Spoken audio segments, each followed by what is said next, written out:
नमस्कार। Political pitch पर आप सभी लोगों का स्वागत है। क्या जनता दल यूनाइटेड INDIA गठबंधन का हिस्सा है या नहीं?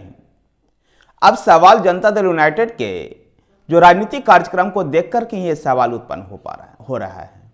जिस प्रकार से जनता दल यूनाइटेड ने पहले बिहार के सीतामढ़ी में अपने उम्मीदवार देवेश चंद्र ठाकुर को घोषित कर दिया और उसके बाद आगे चल करके अरुणाचल प्रदेश में भी पार्टी ने अपने उम्मीदवार की घोषणा कर दी है। अरुणाचल वेस्ट से रूही टांगुगा को जनता दल यूनाइटेड ने अपना प्रत्याशी बना दिया है। इससे अब यह सवाल उत्पन्न होना शुरू हो गया है कि जनता दल यूनाइटेड इस विपक्षी गठबंधन का हिस्सा है भी या नहीं। अगर इस गठबंधन का हिस्सा नहीं है तो पार्टी का आगे राजनीतिक रूप क्या होगा? जब से ललन सिंह को राष्ट्रीय अध्यक्ष पद से हटाया गया है और नीतीश कुमार तीसरी बार जब से इस पार्टी के अध्यक्ष बने हैं, जब से ऐसी चर्चाओं का दौर शुरू हो चुका है। नीतीश कुमार के अध्यक्ष बनते ही जनता दल यूनाइटेड ने अपने राजनीतिक सक्रियता को अधिक बढ़ा दिया है।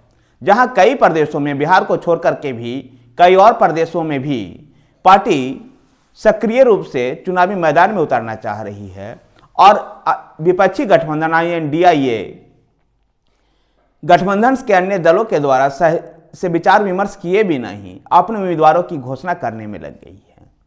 पहले बिहार के सीतामढ़ी से देवेश चंद्र ठाकुर को उम्मीदवार घोषित किया और अब अरुणाचल प्रदेश वेस्ट सीट से रूही टांगुगा को जनता दल यूनाइटेड ने अपना प्रत्याशी घोषित कर दिया है लोकसभा चुनाव 2024 के लिए। रूही टांगुगा अरुणाचल प्रदेश में जनता दल यूनाइटेड के प्रदेश अध्यक्ष भी हैं।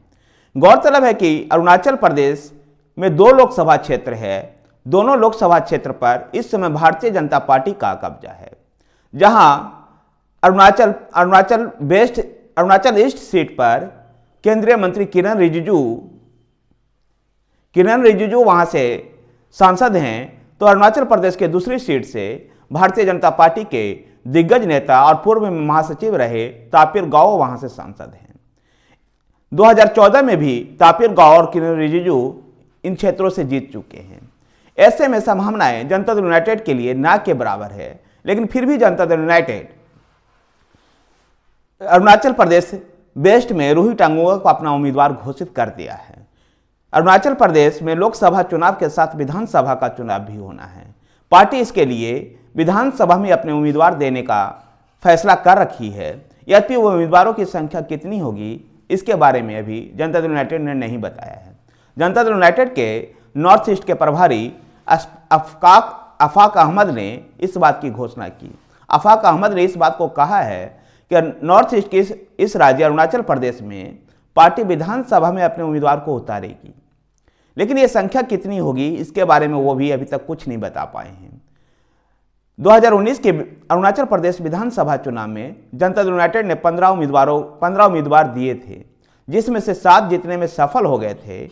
लेकिन कुछ ही समय बाद 7 में से 6 विधायक भारतीय जनता पार्टी के साथ चले गए। बाद में जब भारतीय जनता पार्टी और जनता दल यूनाइटेड का राजनीतिक संबंध खराब हुआ तो एकमात्र बचे हुए जनता दल यूनाइटेड के विधायक भी जो अरुणाचल प्रदेश में थे वो भी भारतीय जनता पार्टी में चले गए। इस तरह से जनता दल यूनाइटेड का अरुणाचल प्रदेश में प्रभाव बिल्कुल खत्म हो गया है। नॉर्थ ईस्ट के अरुणाचल प्रदेश के अलावा मणिपुर में भी जनता दल यूनाइटेड का प्रभाव है और जनता दल यूनाइटेड मणिपुर में भी लोकसभा चुनाव में अपने उम्मीदवार देने का प्रयास करेगी।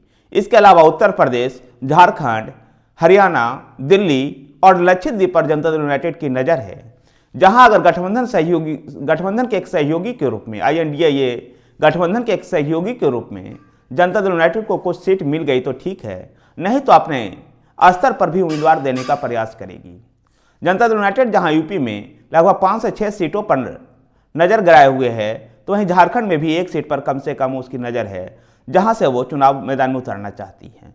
हरियाणा के भी कुछ सीटों पर उसकी नज़र है, तो लक्षद्वीप की एकमात्र सीट पर भी जनता दल यूनाइटेड की नज़र है। ऐसे में भी ये सवाल उत्पन्न होना शुरू हो चुका है कि नीतीश कुमार जिस गठबंधन के सूत्रधार थे, उस गठबंधन में जनता दल यूनाइटेड की भूमिका क्या होगी?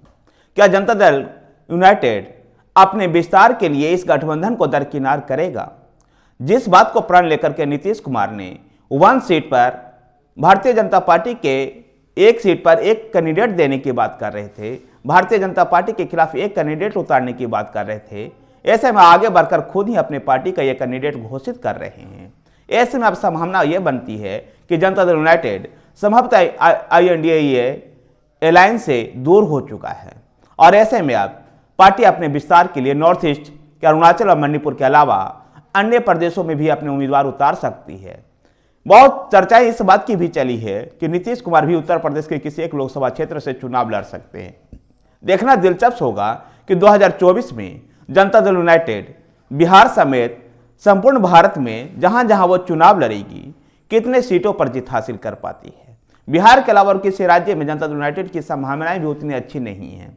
लक्षद्वीप से कभी जनता दल यूनाइटेड के सांसद हुआ करते थे, लेकिन इस समय वहां कांग्रेस का वर्चस्व है और भारतीय जनता पार्टी विशेषकर प्रधानमंत्री नरेंद्र मोदी का लक्षद्वीप का दौरा और जिस प्रकार से लक्षद्वीप में लोगों ने उनको समर्थन दिया है, उनके सभा में भीड़ जुटी है, इसे देख करके लगता है कि लक्षद्वीप को दुर्ग को भी भारतीय जनता पार्टी भेज पाएगी। ऐसे में जनता दल यूनाइटेड के लिए वहां भी संभावनाएं कम दिखाई दे रही है। लेकिन जनता दल यूनाइटेड का राजनीतिक रुख क्या होगा, ये नीतीश कुमार और पार्टी के संगठन से जुड़े हुए लोग ही बता सकते हैं। वैसे भी नीतीश कुमार के बारे में ये कहा जाता है कि उनकी राजनीतिक भविष्य क्या है और राजनीति में किस तरफ वो सोच रहे हैं, जो कोई नहीं जान पाता है। ऐसे में जनता दल यूनाइटेड के लिए ये बड़ा मुश्किल समय है कि वो INDA गठबंधन में बना रहे या इससे बाहर रह करके लोकसभा चुनाव 2024 में उतरे। धन्यवाद। वीडियो पसंद आया हो तो वीडियो को लाइक कीजिए, शेयर कीजिए। हमारे साथ बने रहने के लिए हमारे चैनल पॉलिटिकल पेज को सब्सक्राइब कीजिए।